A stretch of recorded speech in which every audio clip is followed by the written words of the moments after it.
Okey, boleh dengar?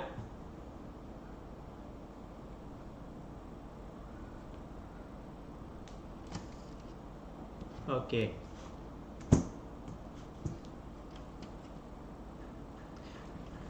Okey. Kita tengok soalan nombor 1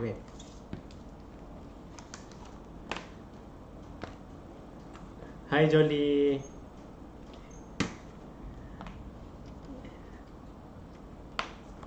Training untuk ni peringkat negeri punya apa ni? Debate ke apa? Itulah. Dengar-dengarlah tadi barang duduk sebut. Okey. Baik, kita tengok soalan objektif dulu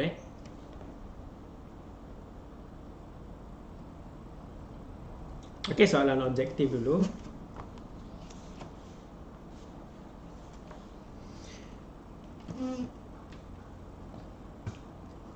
Jawapan saya akan bagi lepas ni Lepas habis bincang ni saya akan post di grup lah jawapan dia. Okey, pasangan manakah kuantiti terbitan sahaja? Jawapan B ke D? Dadu. Okey, jawapannya dadu Okey, kalau saya tanya kamu, jadi kita ulang kaji baliklah. Jawapannya memang D lah. Okey, apa rumus bagi cas? Kuantiti cas. Q sama dengan?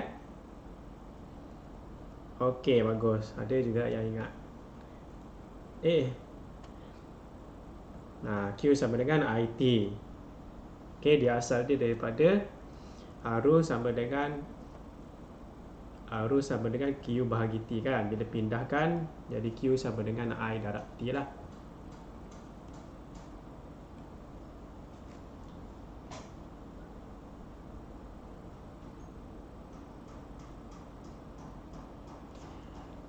Okey. Laju dengan cas, kuantiti terbitan. Kalau kuantiti asas banyaklah. Kuantiti asas banyak. Kuantiti asas ada 7 kan.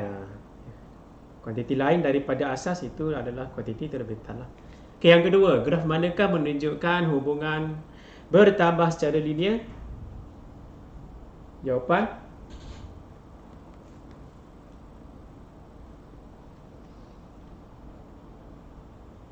bertambah secara linear B. Okey, jawapan B. Okey, B. Kalau A apa dia punya hubungan dia? Macam mana mau tulis?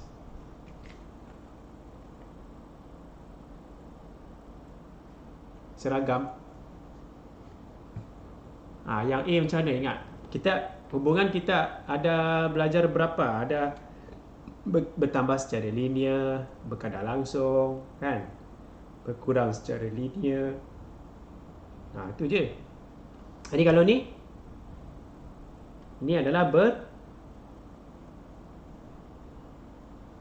berkadar langsung. Okey, yang A adalah berkadar langsung. Maksudnya V berkadar langsung dengan theta.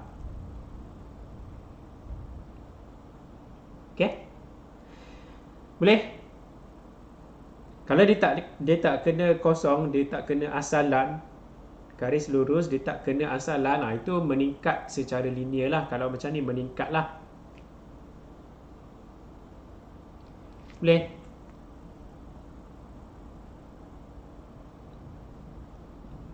Okey, boleh. Okey, next. Nombor 3.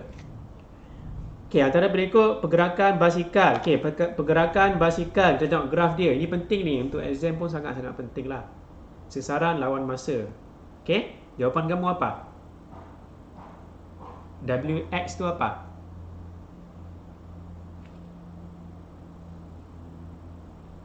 WXB.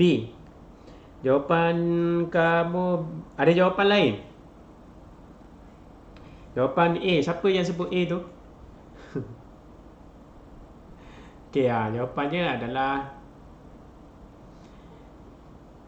ya.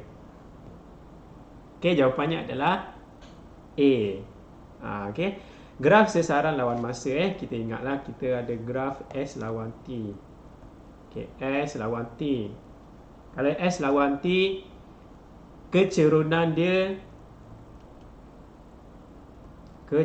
dia adalah halaju. Jadi kita tengok kecerunan sahajalah. Jadi kecerunan dia seragam, maka halajunya seragam. Ni WX ni kecerunan seragam, halajunya seragam. Ini kecerunan sifar, maknanya kosong. Jadi halajunya kosong lah, ataupun halaju sifar. Macam tu je lah kita tengok. Jadi jawapannya adalah ayam. Okey, ayam.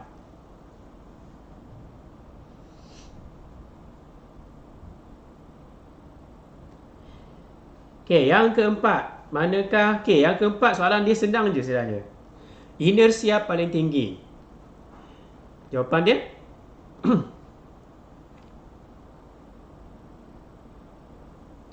ini soalan ni perlu kira ke?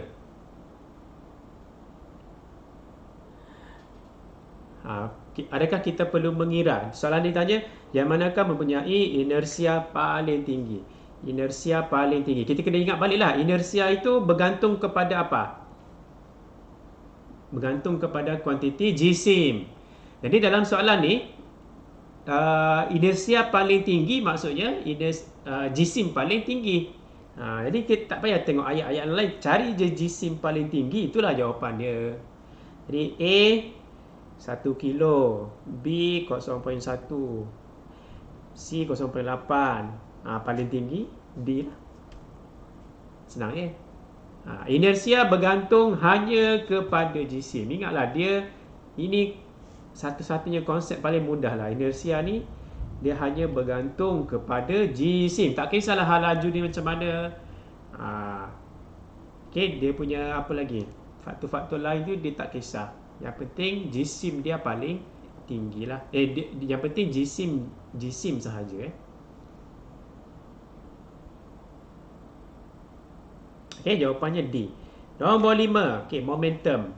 Ni kamu kena kira lah. Berapakah halaju kedua-dua troli selepas perlanggaran? Kena tengok dulu situasi dia. Selepas pelanggaran, dia melekatkah dia berpisah? Dia melekat Nampak dia ni ada plastisin ni kan, dia melekat tu. Jadi bila melekat, maksudnya pelanggaran itu adalah pelanggaran kenyal ke pelanggaran tak kenyal.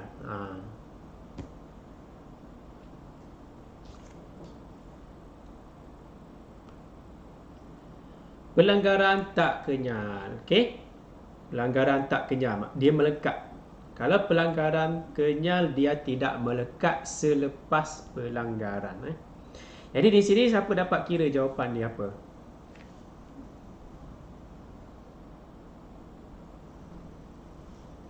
Jawapannya C. Ada yang dapat jawapan C juga? Yang lain?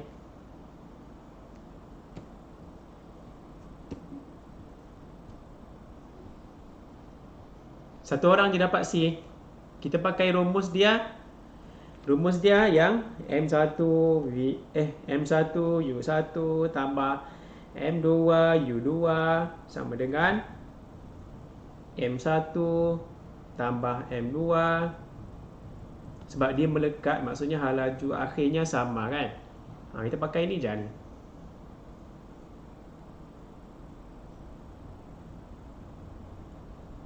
Lima. Okay, jawapannya memang C lah. Jadi kita cari apa? Soalan dia cari halaju selepas. Jadi halaju selepas huruf V. Yang lain ni ada, semua ada maklumat dia. Tinggal kamu masukkan sahaja. Okay, jawapannya C. Macam mana tu? Okay, macam mana tu? Ada yang tanya, macam mana tu? Okay ni. Ini macam mana tu macam ni lah. Okey, M1, okey, mula-mula kita tengok ada berapa objek. Ada 2 objek kan, 2 troli. Jadi ni troli pertama, troli kedua. Jadi M1 maksudnya jisim troli pertama. Ni, berapa jisim dia? Ada dalam soalan dia. Ni menunjukkan 2 troli berjisim 1 kilogram masing-masing. Maksudnya sama ni, jisim dia sama ni. Jisim. Jadi di sini M1 nilainya 1 kilo. Kan? 1 kilogram. U1. Okay, U1 halaju troli pertama ni. 6. Maksud 6. Okay, tambah. M2 sama jisim dia tadi. Dia beritahu sama. Jadi 1 juga M2. U2 dalam gambar dia bagi 4. Ingat bila jawab soalan momentum, jawab soalan yang pelanggaran ni, kamu kena tengok anak panah dia. Kalau semua ke kanan ni, maka dia semua positif lah. Kalau ada troli bergerak ke kiri, kamu kena ubah letak tanda negatif. Okay. Tapi sekarang ni semua ke kanan lah, tak ada masalah. Okay, jadi sama dengan M1 tambah M2, maksudnya 1 tambah 1. Okay. Lepas tu V. V tu halaju akhir lah. Itu tujuan kita lah, mau cari. Jadi sekarang ni kita tambah lah. Ni tak payah guna kalkulator pun tak apa ni. 1 darab 6. Saya sambung sini 1 darab 6. 6 tambah dengan 1 darab 4. 4. 1 tambah 1. 2. Macam biasa je ni. 6 campur 4, 10. Sama dengan 2V. Jadi V sama dengan pindahkan 2 ke sebelah, jadi bahagi. Okey, 10 bahagi 2, V sama dengan 5. Boleh? Jangan salah masuk tempat lah. Okey, jangan salah masuk tempat. Kalau salah masuk tempat, dia jawapan lain lah. Okey. Okey, baik, habis. Jadi jawapan kita positif 5. Positif 5 ni maksudnya jawapan dia positif, maksudnya kalau soalan tanya dalam struktur ke arah mana. Jadi jawapannya ke arah kanan. Kalau dia tanya. Okey, kalau negatif maksudnya dia bergerak ke arah kiri. Jadi sekarang ni jawapan ke kanan lah. Okey, next, nombor 6. Daya impuls. Okey, daya impuls F sama dengan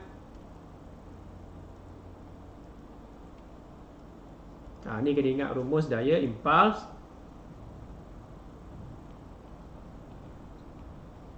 Ataupun boleh tulis juga MV tolak MU bagi T. Boleh juga. Sama je.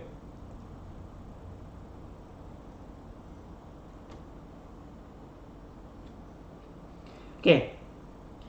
Jadi tak ada, saya rasa di soalan ni ada maklumat kan semua sekali. Ada jisim, KM dia ada.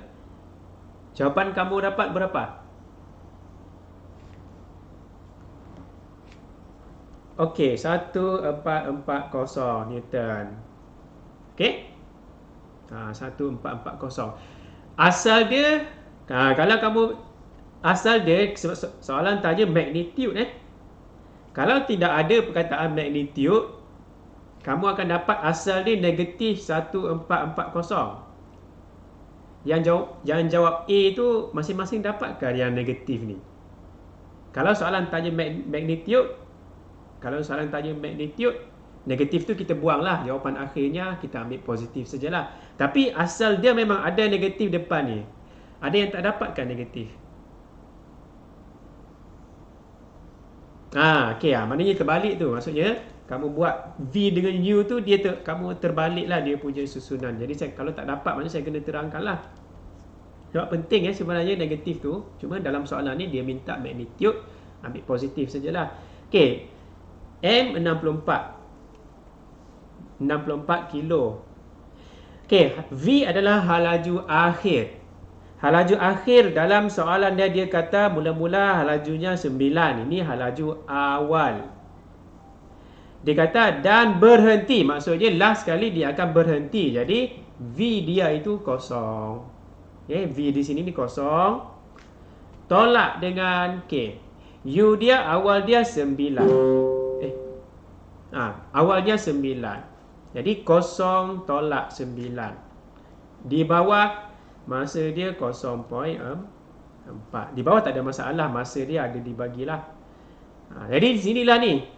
Biasanya di sini yang jadi masalah dia bila kamu terbalik kan. Okay, mentah-mentahlah 9 tu lebih besar, kamu tolakkan 9 yang kosong. Tidak, dia kena tengok situasi dia, baca betul-betul tu. Kalau dia kata berhenti selepas berapa saat, maksudnya akhir sekali dia akan berhenti lah. Maknanya akhir dia kosong, V dia kosong, U dia 9. Tolakkan ni sebab tu dapat negatif. Sepatutnya kamu dapat negatif 1440. Tapi soalan tanya magnitude sahaja, jadi kita buang tanda negatif dia ni, ambil yang positif sahaja. Okey. Baik, jadi itu soalan nombor 6. Nombor 7. Tak banyak ulang kaji ni. Kalau banyak ni saya mau kamu kena tengoklah balik apa maksud negatif tu. Ada maksud dia bertentangan arah. Maksudnya daya yang dikenakan adalah bertentangan arah dengan halaju orang itu. Kalau orang itu dia menghentam tanah ke sana, ke kanan, maka daya yang negatif 1440 tu dia melawan, maknanya menghentam kaki dia balik lah. Bertentangan dengan arah halaju asal dia. Negatif tu maksudnya bertentangan dengan arah halaju asal orang itu. Ini tingkatan 4 ada kita bincang dulu, tapi mungkin kamu ada lupa-lupa lah. Okey, nombor 7. Ni senang je, nombor 7. Hukum kegravitian semesta Newton. Jawapan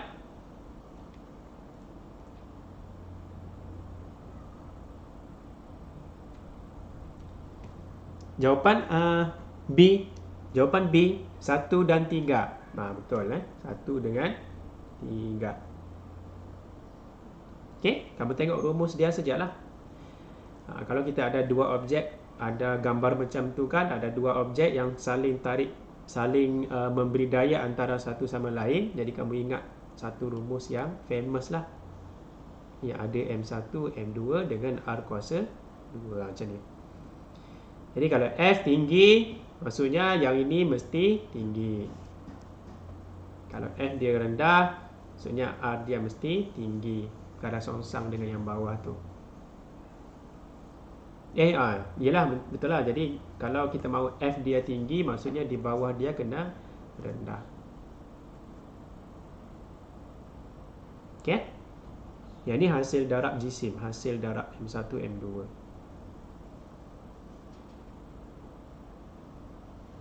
Okay, yang ke-8. Okay, ni ada yang dapat ni?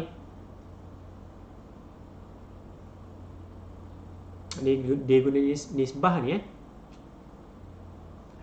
ni maksudnya dalam matematik ni, kalau kita buat ni nisbah jejari ni kan, kita tulis. Kalau jejari dalam planet, dalam cerita dalam bab 3 tingkatan 4 dulu kamu guna R kan. Okey, R dia bagi tahu R1 nisbah dengan R2, maknanya bahagilah R1 bahagi R2 adalah 9/16. Ini maklumat dia bagi. Okey, maklumat dia bagi. Dan dalam soalan ni dia cerita ada perkataan tempoh dan ada perkataan jejari orbit. Tempoh adalah kalau dalam bab 3 tingkatan 4 dulu, bab planet, kalau tempoh huruf T kan. Kan tempoh. Kalau jejari orbit itu dia guna huruf R. Jadi hukum apa? Dia ada satu formula lah. Hukum apa mengaitkan hubungan antara T dengan R dalam bab 3 tingkatan lepas. Hukum Kepler yang ke berapa? Hukum Kepler ada 3 kan? Hukum pertama, kedua dan ketiga. Jadi hukum keberapakah yang mengaitkan antara T dengan R? Tempoh dengan jejari orbit. Hukum Kepler yang keberapa? Tu kena ingat kamu kena ingat. Soalan trial tu semua ada tu. kata 4 dan 5 Tak ingat dia punya rumus hukum Kepler yang ke berapa? Betul, yang ketiga. Jadi kita ingat balik. Yang ketiga, hukum Kepler yang ketiga mengatakan bahawa tempoh T kuasa 2 T kuasa 2 berkadar terus dengan R kuasa 3. Tempoh orbit, tempoh planet mengelilingi orbit tu adalah berkadar terus dengan jarak dia daripada pusat orbit tu. Jadi ini rumus hukum Kepler yang ketiga.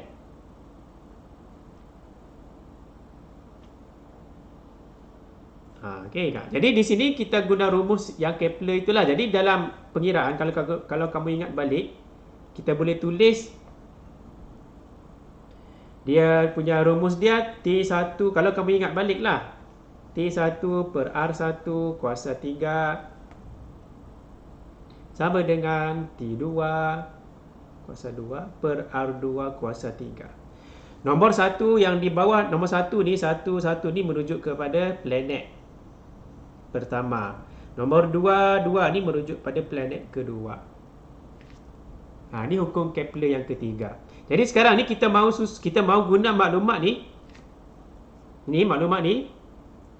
Kita mau sumbat dia tu masuk ke dalam di bahagian mana yang sesuai. Jadi sekarang ni kita kena susun dia ni dulu supaya dia boleh jadi R1 per R2 tu ada dalam ni. Sekarang kita tak nampak ni R1 per R2 ni, kita kena susun dulu. Jadi kalau saya susun ni, saya boleh pindah-pindah tu maksudnya R2 saya boleh kasih naik ke atas. Dan T1 ni saya boleh turun bawah. Tukar suka sama suka boleh. Tak ada masalah, boleh. Jadi sekarang cuba kita tengok apa jadi dia, apa kejadian dia. Jadi bila kita naikkan ke atas, jadi kan jadi R2 di atas, ini kuasa 3 per dengan R1 kita biarkan jadi bawah tu, kuasa 3. Saya tukar ini je, dua ini saja ni saya tukar ni. Yang lain saya kekalkan. Sebab kita mahu tengok apa kegunaan, apa hasil dia. Kita boleh buat apa pula lepas tu. Yang lain saya kekalkan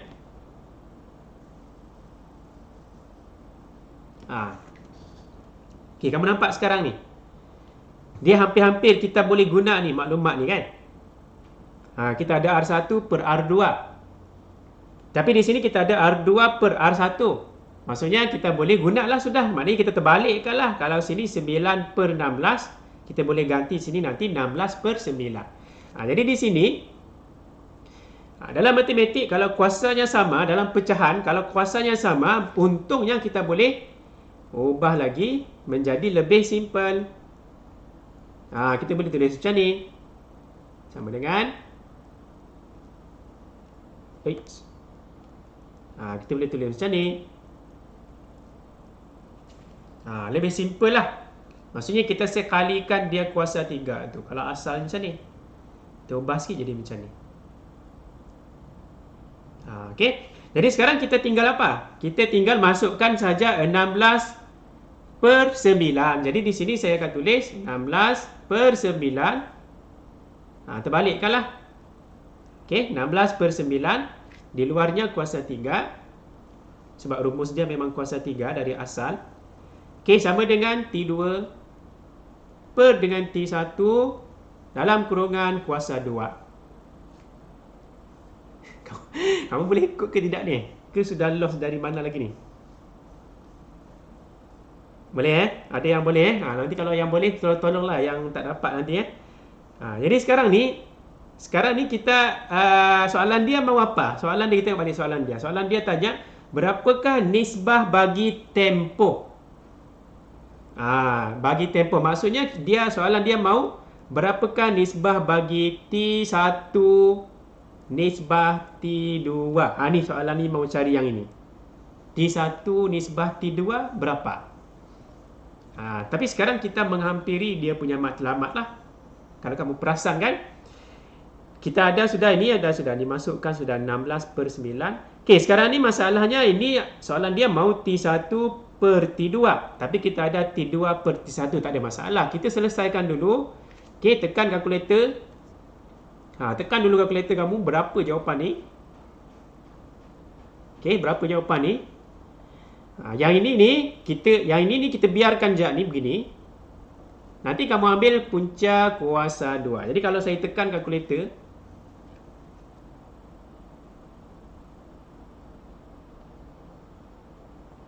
okey, saya tekan kalkulator. Harap boleh nampak lah skrin tu. Tekan ni dulu, 16/9. Kalau saya buat macam ni lah, 16, saya buat dulu per 9. Tekan sama dengan. Jawapan tu answer kuasa 3. Tu cara saya punya style lah. Malas mau type kurungan batu. Okey. Jadi jawapannya macam ni. Maknanya dalam pecahan tak wajar kita dapat macam ni lah, besar lah. Jadi kalau saya type balik, 4096729. 4096 per 729. Ini adalah T2 per T1. Ingat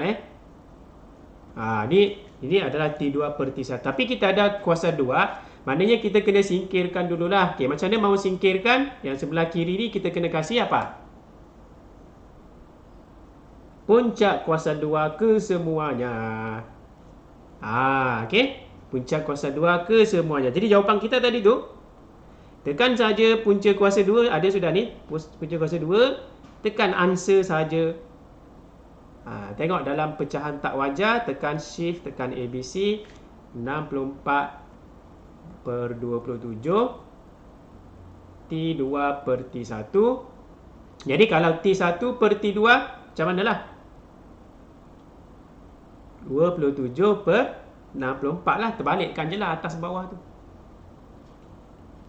Okey, boleh?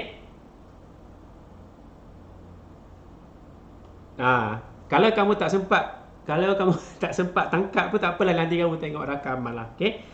Yang ini dalam bentuk nisbah.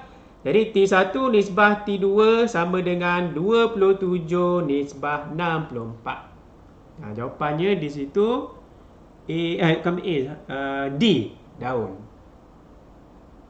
Jawapannya daun, D. Okey, jadi tak apa. Daripada awal tu kena ingat hukum Kepler yang ketiga. Kalau kamu boleh ingat rumus dia ini, yang atas kali ni dia punya hubungan T dengan R dia. Ini T kuasa 2, R kuasa 3 berkadar langsung lah. Ini rumus dia dalam contoh pengiraan kita belajar dulu. Yang lain tu kamu boleh tengok balik lah. Kalau kamu tak faham apa-apa, kamu boleh play balik lah. Okey, nombor 9. Jadi yang tadi jawapannya D. Nombor 9 jawapan dia, ni soalan fakta je.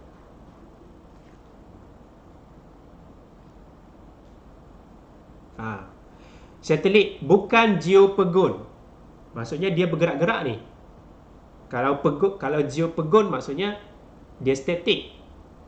Kalau bukan geopegon maksudnya dia bergerak-gerak ni. Jadi jawapan dia fakta, ini fakta saja. Jawapannya 2 dan 3 kan? C. Betul lah Faiza, C.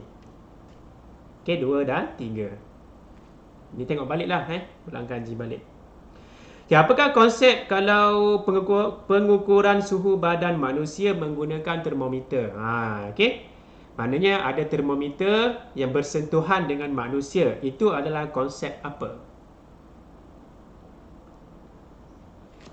Keseimbangan terma. Okey, keseimbangan terma. Suhu manusia masuk dalam haba daripada badan manusia, dapat digunakan, dapat masuk ke dalam termometer dan memberi bacaan pada termometer. Jadi itu adalah tentang keseimbangan terma lah. Okey, nombor 11. Okey, nombor 11. Dasar kuali. Bahan mana yang sesuai?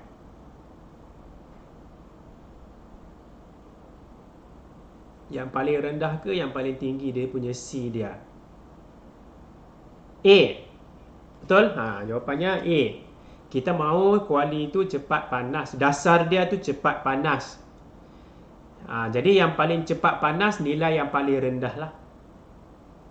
Kalau yang pemegang dia, kita tak mahu dia cepat panas, jadi kita mahu dia paling tinggi nilai C dia. Jadi jawapannya A. Okey, nombor 12. Nampak macam gini, tapi senang je soalan dia. Kawasan mana haba dibebaskan? Jawapan?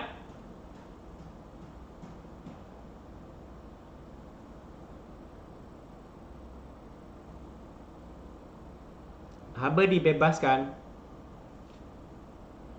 B, PQ dan RS. PQ dan RF. Ada sokongan? Ada sokongan ke? Tak setuju ke? Macam mana? B, D. Jawapannya adalah daun. Semua. Ingat, dia soalan dia beritahu peringkat manakah haba dibebaskan. Dia tak bagi tahu haba pendam ke haba apa kan. Maksudnya semua jenis haba lah. Kalau dia bagi tahu peringkat mana haba pendam dibebaskan, jawapannya di kawasan QR sahaja. Kalau dia tak bagi tahu, dia kata peringkat manakah haba dibebaskan. Maknanya semua peringkat lah. Ini kan graf penyejukan. Setiap peringkat tu habanya dibebaskan. Tak ada pun peringkat haba yang tak dibebaskan. Kalau objek dia makin sejuk, semakin lama semakin sejuk kan. Dia tak ada peringkat yang objek itu dia kekal sejuk. Tak ada. Kalau dia sejuk, dia akan kalau dia panas, dia akan semakin sejuk, semakin sejuk. Jadi haba itu sentiasa keluar. Okey. Jawapan saya pun B awal-awal. Okey, tak apalah. Okey, jadi jawapannya ke semua daun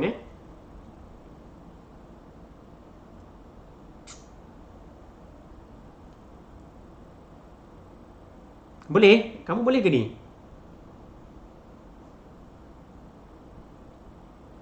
Okey. Ada apa ni? Tu baliklah. 3 4 juga tu. Habis sudah. Okey, soalan objektif selesai. Soalan struktur secara cepat-cepat saya bincang je lah. Okey, jawapan ni apa tanda right dia? Hal laju adalah kuantiti vektor. Ini senang je. Hal laju kuantiti vektor. Kalau laju barulah kuantiti skala. Kalau hal laju vektor. Okey, yang ke B, hitung pecutan OA dan AB. Hitung, kira dulu dua markah ni. Jadi kita tengok graf kita, V lawan T, B melawan T. Maka kecerunan adalah pecutan. Kecerunan adalah pecutan. Maksudnya soalan tu suruh kita cari kecerunan lah. Okey, kita tengoklah kecerunan OA. Okey, ini kamu cari kecerunan. Apa rumus kecerunan? M sama dengan Y2 tolak Y1 bahagi X2 tolak X1. Ini matematik je. Okey, kalau kamu kira, kamu akan dapat jawapan dia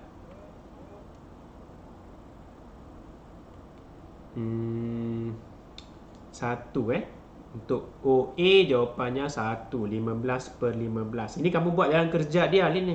Adalah jalan kerja dia dimasukkan nilai Okey, jadi jawapan di sini OA 1. Unit dia kena adalah MS negatif 2. Maksudnya kamu kena tulislah unit dia. Okey, MS negatif 2 tu di sini MS S ada 2 kali kan. S di sini negatif 1 bahagi dengan S, jadi S negatif 2 lah. MS negatif 2. Okey, kalau AB kecerunan dia kamu akan kira dapat 2 MS negatif 2. Rumus yang sama, guna rumus kecerunan sahaja. Boleh? Rumus kecerunan? Salah unit. Salah unit hari tu. Okey, negatif 1 maksudnya hal laju kan? Ni. Kalau ms negatif 1 itu adalah hal laju, velocity kan. Dia mesti lain daripada tu. Jadi dia mesti lain, maksudnya dia tak boleh sudah ms negatif 1, dia mesti ms negatif 2. Okey. Baik, habis soalan pecutan. Okey, bandingkan. Soalan ni mudah je. Bandingkan maksudnya kita tengok OA dengan AB tadi tu mana lebih besar, mana lebih kecil. Ini soalan ni senang je kalau dapat yang pertama tu betul, yang kedua ni bonus lah kiranya. OA lebih kecil daripada AB. Ataupun sebaliknya lah. Okey, penambahbaikan. Ini last. Ini ada masalah.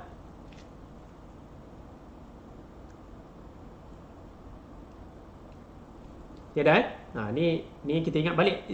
Dia kecerunan tu, kamu ingat rumus kecerunan je ni. Kalau dalam matematik, saya lebih suka guna yang matematik punya lah yang ini. Cari 2 titik.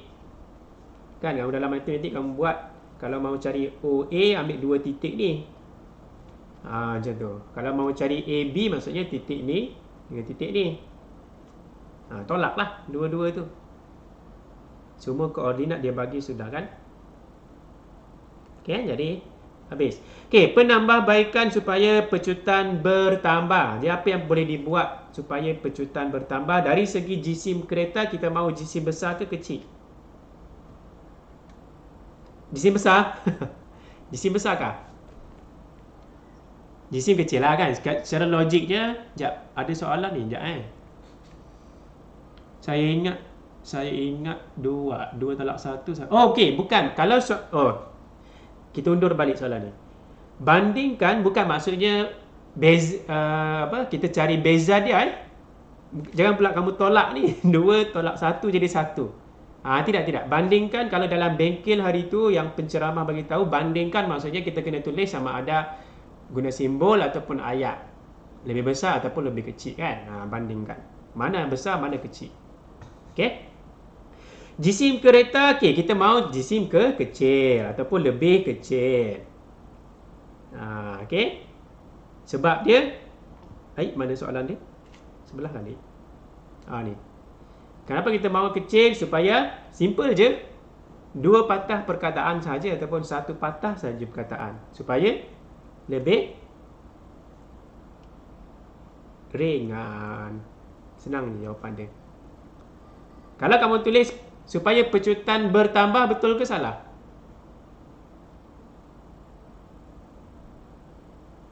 Salah sebab dia apa? Ulang soalan, tak boleh ulang balik dalam ayat soalan. Okay, jadi kena ingat. Okey, bentuk kereta ini bonus. Bentuk aerofoil. Aerofoil tu adalah kapal terbang. Salah aerodynamic kan. Aerofoil tu sayap kapal terbang punya sayap tu, dia punya potongan dia tu, kerata rentas dia. Aerofoil salah aerofoil. Aerodynamic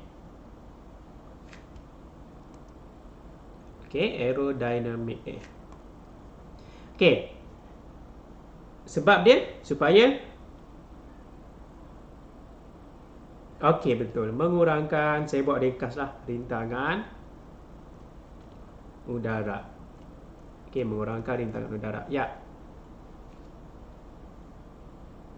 Sama saja. Boleh. Rintangan berkurang, rintangan udara berkurang, rintangan udara semakin rendah pun boleh juga. Mengurangkan, menurunkan boleh juga. Okey, kuasa enjin, ini pun logik juga. Kuasa enjin kita mahu supaya dia lebih berkuasa tinggi kan. Kuasa enjin tinggi. Besar pun boleh ataupun besar. Okey, sebab dia ini menjanakan lebih kuasa. Kuasa ada kaitan dengan tenaga kan, betul? Dan daya. Jadi saya tulis ini menjanakan ataupun menjana daya yang lebih besar.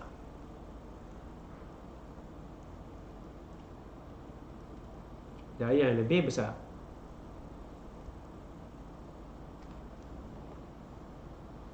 Yes.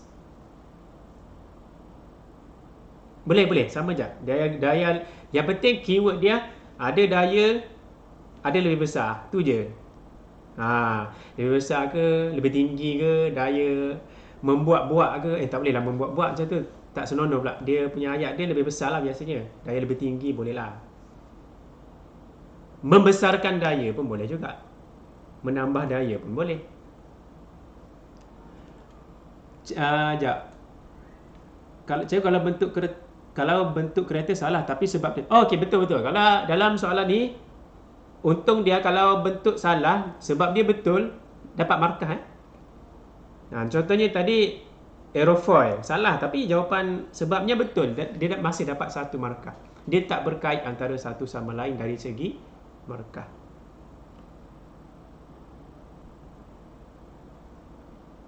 Okey, jadi boleh.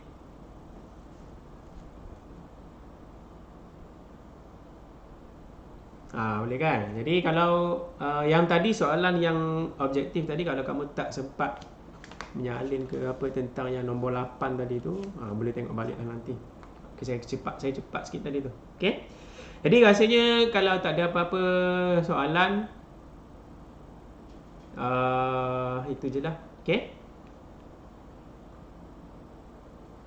Ada soalan, trial kamu start lepas cuti minggu depan cuti 20 hari bulan 9, trial pertama. Bab berapa masuk? Semua tingkatan 4 dan sebahagian tingkatan 5. Nanti saya bagi tahu tingkatan 5 tu yang mana. Kalau tingkatan 4 tu semua sekali lah. Okey, kalau tak ada apa-apa di situ je lah. Lambat sudah ni saya, sorry saya terlewat sudah tadi ni. Okey, jadi itu saja untuk kali ini. Terima kasih semua. Assalamualaikum warahmatullahi wabarakatuh. Sama.